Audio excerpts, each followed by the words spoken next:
قرآن کریم قصص الانبیاء اور سابقہ امتوں کے حالات ہمیں عبرت کے لیے سناتا ہے۔ انہی واقعات میں سے ایک واقعہ ہے قارون کا، جو حضرت موسیٰ علیہ السلام کی قوم بنی اسرائیل میں سے تھا۔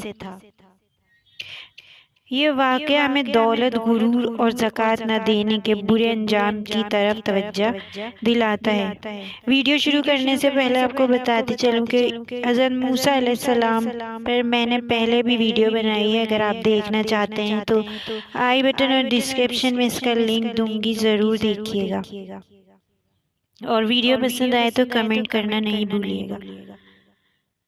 قارون حضرت موسیٰ علیہ السلام کا قریبی رشتہ دار تھا۔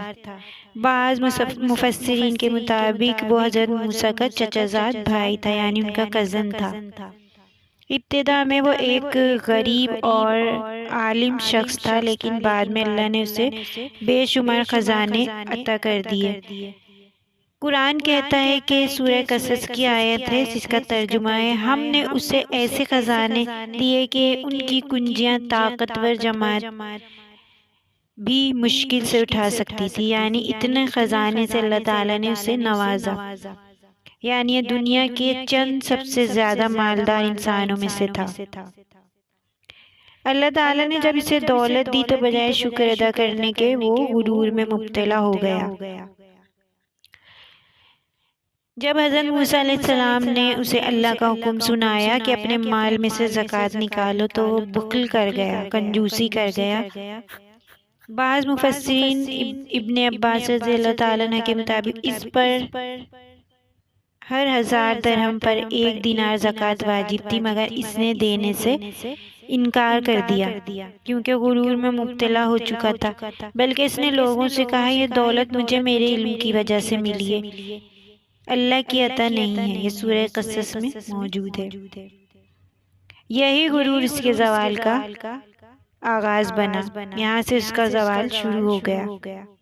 جب قارون اپنی شان و شوکت اور خزانے لے کر لوگوں کے سامنے نکلا تو دنیا پرست لوگ حسرت سے بولے۔ سورہ قصص کی آیت ہے جس کا ترجمہ ہے کہ کاش ہمیں بھی وہ سب کچھ ملتا جو قارون کو ملا ہے، لیکن اہل علم نے کہا کہ افسوس ہے، اللہ کا ثواب زیادہ بہتر ہے ان کے لیے جو ایمان لائیں اور نیک عمل کریں۔ پھر اللہ تعالیٰ نے قارون کو اس کے گھر سمیت زمین میں دھسا دیا۔ سورہ قصص کی آیت ہے جس کا ترجمہ ہے تو ہم نے اسے اور اس کے گھر کو زمین میں دھسا دیا، نہ اس کی دولت بچا سکی اسے اور نہ ہی اس کے حمایتی سے بچا سکے۔ اللہ تعالیٰ نے اسے اور اس کے گھر کو زمین میں دھسا دیا۔ قارون کے واقعے سے یہاں ہمیں یہ سبق ملتا ہے کہ زکوٰۃ دینا اللہ کی فرمانبرداری اور زکوٰۃ نہ دینا اللہ تعالیٰ کی نافرمانی ہے۔ رسول اللہ صلی اللہ علیہ وآلہ وسلم نے فرمایا، جس مالدار نے زکوٰۃ نہ دی قیامت کے دن اس کا مال ایک بڑے زہریلے سانپ کی شکل اختیار کر لے گا اور اس کی گردن کے گرد لپٹ کر کاٹے گا۔ یہ بخاری شریف کی حدیث ہے جو زکوٰۃ کے بارے میں ہے۔ اس طرح قرآن کہتا ہے کہ سورہ توبہ میں اللہ تعالیٰ فرما رہا ہے جس کا ترجمہ یہ ہے کہ جو لوگ سونا چاندی جمع کرتے ہیں اور اللہ کی راہ میں خرچ نہیں کرتے، انہیں دردناک عذاب کی خبر دے دو۔ تو آج کے دور میں ہمیں سبق حاصل کرنا چاہیے کہ قارون کی مثال آج کے ہر مالدار کے لیے ایک پیغام ہے۔ دولت اللہ کی امانت ہے، غرور کا ذریعہ نہیں ہے، وہ جب چاہے جسے دے اور جب چاہے جس سے چھین لے۔ زکوٰۃ غریبوں اور محتاجوں کا حق ہے، اس لیے غریبوں، محتاجوں، یتیموں کو زکوٰۃ دینا ضروری ہے۔ جو لوگ اللہ کی راہ میں خرچ کرتے ہیں ان کے مال میں برکت آتی ہے، جتنا خرچ کرتے ہیں اس سے زیادہ اللہ ان کے مال میں برکت عطا فرماتا ہے، اور جو بخل کرتے ہیں ان کا انجام دنیا اور آخرت دونوں میں برا ہوتا ہے، وہ دنیا اور آخرت دونوں میں رسوا ہو جاتے ہیں۔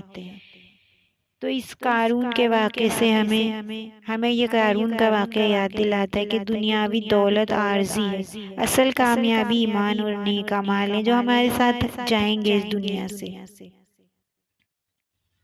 تو ہمیں یہ عہد کرنا چاہیے کہ اللہ کی دی ہوئی دولت اللہ کی دی ہوئی دولت پر شکر ادا کریں، زکوٰۃ اور صدقے کے ذریعے غریبوں کا حق ادا کریں، ان کی مدد کریں اور اپنی زندگی کو آخرت کی تیاری کے لیے گزاریں۔ اللہ تعالیٰ ہمیں زکوٰۃ ادا کرنے، بخل سے بچنے اور اپنی دولت کو اللہ کی رضا کے لیے خرچ کرنے کی توفیق عطا فرمائے، آمین۔ ویڈیو پسند آئے تو میرے چینل کو سبسکرائب کیجیے گا، ویڈیو کو ضرور شیئر کیجیے گا، صدقہ جاریہ کی نیت سے یہ پیغام جتنے لوگوں تک پہنچے گا آپ کو بھی اس کا ثواب حاصل ہوگا، اور لائک کریں ویڈیو کو اور کمنٹ کرنا نہیں بھولیں۔